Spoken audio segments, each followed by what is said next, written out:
2026 தேர்தலில் திரு விஜய் முதலமைச்சர் ஆக போவதில்லை. திரு விஜய் எதிர்க்கட்சி தலைவராக ஆக போவதில்லை. போட்டிட்டு எவ்வளவு எம்எல்ஏக்களை பெறுவாங்கன்னு நினைக்கிறீங்க? சும்மா ஒரு நம்பர் சொல்லுங்க. யாரும் உங்களுக்கு பழி சொல்ல மாட்டாங்க. உங்களுடைய அந்த கருத்து என்படியே 20%க்கு மேல சொல்லியிருக்கிறீங்க. 15 சீட்டு சிரஞ்சீவி அவர்களே பெற்றிருந்தார். சிரஞ்சீவியோட ஒரு பெரிய ஸ்டார் நீங்க பாத்திர முடியாது. பவன் கல்யாணுக்கு கம்மியான ஒரு ஸ்டார் கிடையாது. அவர் அவ்வளவு பிரமாதமா பண்ணுவாங்க. பவன் கல்யாண் நாம தனித்து ஆட்சி பிடிக்க முடியாதுன்னு ரொம்ப தெளிவா தெரிஞ்சு பாஜக தெலுங்கு தேசம் கூட்டணிக்கான கேட்டலிஸ்டா இருந்து நீங்க துணை முதலமைச்சரா போய் செட்டில் ஆயிட்டார். அதுதான் நான் பல முறை சொன்னேன். சிரஞ்சீவி அவர்கள் கட்சியை கலைச்சிட்டு காங்கிரஸ்ல சேர்த்துட்டு போயிட்டார். விஜயசாந்த் டெல்லி தெலுங்கானான்னு தனி கட்சி அமைச்சாங்க. தெலுங்கானால நல்ல ஸ்பேஸ் இருந்துச்சு. அன்னைக்கு தேதிக்கு பாஜக காங்கிரஸோ வளரவே இல்லை. ஒரே ஒரு கட்சி டிஆர்எஸ் மட்டும் தான் இருந்துச்சு. அவங்க எவ்வளவோ ட்ரை பண்ணி கதைக்கு ஆக முடிச்சு அவங்க கட்சி கழிச்சு போயிட்டாங்க. நீங்க நடிப்புல ஸ்டாரா இருக்கிறது வேற, தரையில இருக்கிற வேற. திரை வேற, தரை வேறங்கிற தெளிவாக திரு விஜய் அவர்கள் நல்ல ஓட்டு வாங்குவார். அதிகபட்சம் 20% வரைக்கும் வாங்கலாம். எவ்வளவு சீட் வாங்குவாருங்கிறது அவரே ஜெயிப்பாருங்கிற பார்த்தா காங்கிரஸ் கட்சி இவர்கிட்ட வராம, திமுக கூட்டணி உடையாம இவர் ஆட்சி பிடிக்கிறதுக்கான எந்த ஸ்பேஸும் கிடையாது. எதிர்க்கட்சி தலைவராக உட்கார்றதுக்கான எந்த ஸ்பேஸும் கிடையாது. இவரே ஜெயிப்பாராங்கிறது அந்த தொகுதியை பொறுத்தா நம்ம சொல்ல முடியும். எங்க போட்டிடுறாருங்கிற பொறுத்தா நீங்க சொல்ல முடியும். அது நம்ம இல்லாம ஒரு 19 சொல்ல முடியாது. அப்படிங்கும் போது இவர மாதிரி வந்துடலாமா? திரு விஜயகாந்துக்கு டைம் ஆச்சு இல்லையா? அவர் எதிர்க்கட்சி தலைவர் ஆனதே கூட்டணி வச்சுதான். தனித்து ஒன்றரை 3 தேர்தல் சந்திச்சார். 2 தேர்தல் வாக்கு சேதம் கூடிச்சு. 8, 9, 11 வந்துச்சு.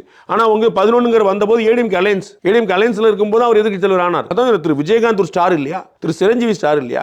திருமதி விஜயசாந்தி ஸ்டார் இல்லையா? இப்படி யார் ஸ்டார் இல்லன்னு சொல்லிட்டு நீங்க சொல்ல போறீங்க? விஜய் ஸ்டார் நோ டவுட், மறுக்கவே நல்ல நடிகர், பெரிய நடிகர், ஸ்டார் நோ டவுட். ஆட்சியை பிடிக்க முடியுமா? எதிர்க்கட்சி தலைவராக முடியுமா? 2026 இல்ல. 2026 தேர்தலில் திரு விஜய் முதலமைச்சர் ஆக போவதில்லை. திரு விஜய் எதிர்க்கட்சி தலைவராக ஆக போவதில்லை.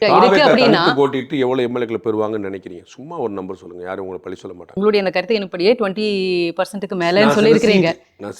15 சீட்டு சிரஞ்சீவி அவர்களே பெற்றிருந்தார். சிரஞ்சீவியோட ஒரு பெரிய ஸ்டார் நீங்க பாத்திர முடியாது. பவன் கல்யாணுக்கு கம்மியான ஒரு ஸ்டார் கிடையாது. அவர் அவ்வளவு பிரமாதமா பண்ணுவாங்க. பவன் கல்யாண் நாம தனித்து ஆட்சி பிடிக்க முடியாதுன்னு ரொம்ப தெளிவா தெரிஞ்சு பாஜக தெலுங்கு தேசம் கூட்டணிக்கான கேட்டலிஸ்டா இருந்து நீங்க துணை முதலமைச்சரா போய் செட்டில் ஆயிட்டார். அதுதான் நான் பல முறை சொன்னேன். சிரஞ்சீவி அவர்கள் கட்சியை கலைச்சிட்டு காங்கிரஸ்ல சேர்த்துட்டு போயிட்டார். விஜயசாந்த் டெல்லி தெலுங்கானான்னு தனி கட்சி அமைச்சாங்க. தெலுங்கானால நல்ல ஸ்பேஸ் இருந்துச்சு. அன்னைக்கு தேதிக்கு பாஜக காங்கிரஸோ வளரவே இல்லை. ஒரே ஒரு கட்சி டிஆர்எஸ் மட்டும் தான் இருந்துச்சு. அவங்க எவ்வளவோ ட்ரை பண்ணி கதைக்கு ஆக முடிச்சு அவங்க கட்சி கழிச்சு போயிட்டாங்க. நீங்க நடிப்புல ஸ்டாரா இருக்கிறது வேற, தரையில இருக்கிற வேற. திரை வேற, தரை வேறங்கிற தெளிவாக திரு விஜய் அவர்கள் நல்ல ஓட்டு வாங்குவார். அதிகபட்சம் 20% வரைக்கும் வாங்கலாம். எவ்வளவு சீட் வாங்குவாருங்கிறது அவரே ஜெயிப்பாருங்கிற பார்த்தா காங்கிரஸ் கட்சி இவர்கிட்ட வராம, திமுக கூட்டணி உடையாம இவர் ஆட்சி பிடிக்கிறதுக்கான எந்த ஸ்பேஸும் கிடையாது. எதிர்க்கட்சி தலைவராக உட்கார்றதுக்கான எந்த ஸ்பேஸும் கிடையாது. இவரே ஜெயிப்பாராங்கிறது அந்த தொகுதியை பொறுத்தா நம்ம சொல்ல முடியும். எங்க போட்டிடுறாருங்கிற பொறுத்தா நீங்க சொல்ல முடியும். அது நம்ம இல்லாம ஒரு 19 சொல்ல முடியாது. அப்படிங்கும் போது இவர மாதிரி வந்துடலாமா? திரு விஜயகாந்துக்கு டைம் ஆச்சு இல்லையா? அவர் எதிர்க்கட்சி தலைவர் ஆனதே கூட்டணி வச்சுதான். தனித்து ஒன்றரை 3 தேர்தல் சந்திச்சார். 2 தேர்தல் வாக்கு சேதம் கூடிச்சு. 8, 9, 11 வந்துச்சு.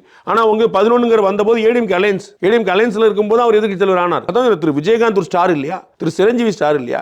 திருமதி விஜயசாந்தி ஸ்டார் இல்லையா? இப்படி யார் ஸ்டார் இல்லன்னு சொல்லிட்டு நீங்க சொல்ல போறீங்க? விஜய் ஸ்டார் நோ டவுட், மறுக்கவே நல்ல நடிகர், பெரிய நடிகர், ஸ்டார் நோ டவுட். ஆட்சியை பிடிக்க முடியுமா? எதிர்க்கட்சி தலைவராக முடியுமா? 2026 இல்ல. Behind Woods Beyond the News with Rangaraj Pandey, title sponsor GT Holidays, South India's #1 travel brand, and Dr. Srivarma Wellness. அனைத்து நோய்களுக்குமான ஆயுர்வேத மருத்துவம் தமிழகம் எங்கும். Powered by Arabian Garden Seafood Restaurant, ever fresh, ever delicious seafood dishes. இப்போது தமிழகம் எங்கும்.